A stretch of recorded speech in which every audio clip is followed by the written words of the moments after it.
Good evening বন্ধুরা। দেখো শীতে ঠান্ডা ভালোই পড়েছে একটু একটু করে। তো হঠাৎ করে ঠান্ডাটা পড়ে গেছে। আর দেখো আমি এখানে সাদা সাদা ফুলকো ফুলকো লুচি, তার সাথে গরম গরম বেগুন ভাজা, তার সাথে লাল লাল কাশ্মীরি আলুর দম একটু গ্রেভি টাইপের রেখেছি, কারণ একটুখানি এখন চন্দ্রমুখী আলু তো এটা টেনে নেবে পুরোটা। তো দেখো লাল লাল ঝোল ঝোল আলুর দম। আর এখন এনাকিকে দেবো খেতে, তাই তো? এই যে এনাকি খাওয়াবে। তো দেখো এনাকিকে দিয়ে দেবো গরম গরম লুচি, তার সাথে দেবো বেগুন ভাজা।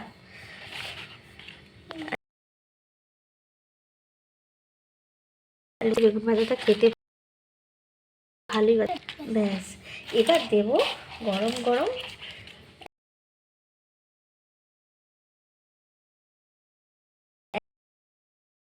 হয়েছে, আমার মামাম খাবে। ভাজা দিয়ে খাই, আগে বেগুন ভাজা দিয়ে খাবে। এর এক্সাম আছে, পড়ে পড়ে এসছে, তা এখন গরম গরম খাবার দিয়ে দিয়েছি। আমার পড়ে গেল, এটা খেতে হবে না। তো কেমন হয়েছে? ওয়াও, ভালো হয়েছে, খুব ভালো।